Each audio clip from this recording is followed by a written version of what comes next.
ദൂരെ നിന്നുള്ള കുട്ടികളെല്ലാം സ്കൂൾ വാഹനത്തിലെത്തുമ്പോൾ ബാഗും ചുമലിലേറ്റി നടന്നെത്തേണ്ടി വരുന്ന അടുത്ത പ്രദേശങ്ങളിലെ കുട്ടികളുടെ മുഖങ്ങളാണ് ബാഗുകൾക്ക് മാത്രമായി ഒരു വണ്ടി എന്ന ആശയത്തിലേക്ക് വിത്തുപാകിയത്. എല്ലാവർക്കും വാഹനം ഏർപ്പാടാക്കാൻ സ്കൂളും ബുദ്ധിമുട്ടിയപ്പോൾ നടന്നുവരുന്ന കുട്ടികളുടെ ബാഗുകൾക്കായി കാട്ടാമ്പള്ളി സ്കൂളിൽ ബാഗ് വണ്ടി ഓട്ടം തുടങ്ങി.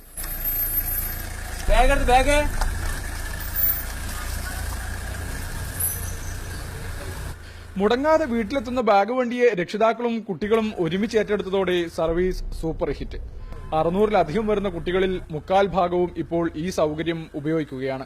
ഒരു 18ഓളം പിക്കപ്പ് പോയിന്റുകൾ തീരുമാനിച്ചിട്ടുണ്ട്. അതായത് 5-10 വീടുകളുടെ ഇടയിൽ ഒരു വീട് തീരുമാനിച്ചിട്ട് എല്ലാ കുട്ടികളും ആ വീട്ടിൽ ബാഗ് കൊണ്ടുവെക്കുന്നത്.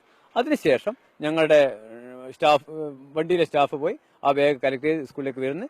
കുട്ടികൾ കൈയും വീശി സ്വതന്ത്രമായി കാഴ്ചകളൊക്കെ കണ്ടുകൊണ്ട് നടന്നു വരുന്നു.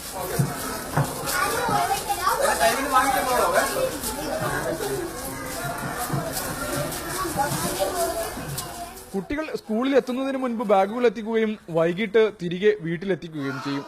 കൂട്ടുകൂടി കളിച്ചിരികളുമായി പാറിപ്പറന്നെത്താൻ കുട്ടികൾക്കും പൂർണ്ണ സന്തോഷം. ബാഗ് വണ്ടി നല്ലതാണ്. നമുക്ക് വരുമ്പോൾ കൈ വീശിയിട്ട് വെയിറ്റ് ഇല്ലാതെ വരാൻ കഴിയും. രാവിലെ 8:30 ആകുമ്പോൾ വണ്ടി വരും. എന്നിട്ട് ഞങ്ങൾ കായ ബാഗ് വെച്ചു കൊടുക്കും. 10 രൂപ മാത്രമാണ് ഒരു കുട്ടിയിൽ നിന്ന് വാങ്ങുന്ന ചാർജ്. ഏതായാലും പദ്ധതി മറ്റു സ്കൂളുകൾക്ക് കൂടി മാതൃകയാക്കാമെന്ന് ചൂണ്ടിക്കാട്ടുന്നതിനൊപ്പം നിലനിർത്തി മുന്നോട്ട് കൊണ്ടുപോകാൻ തന്നെയാണ് സ്കൂളിന്റെ തീരുമാനം.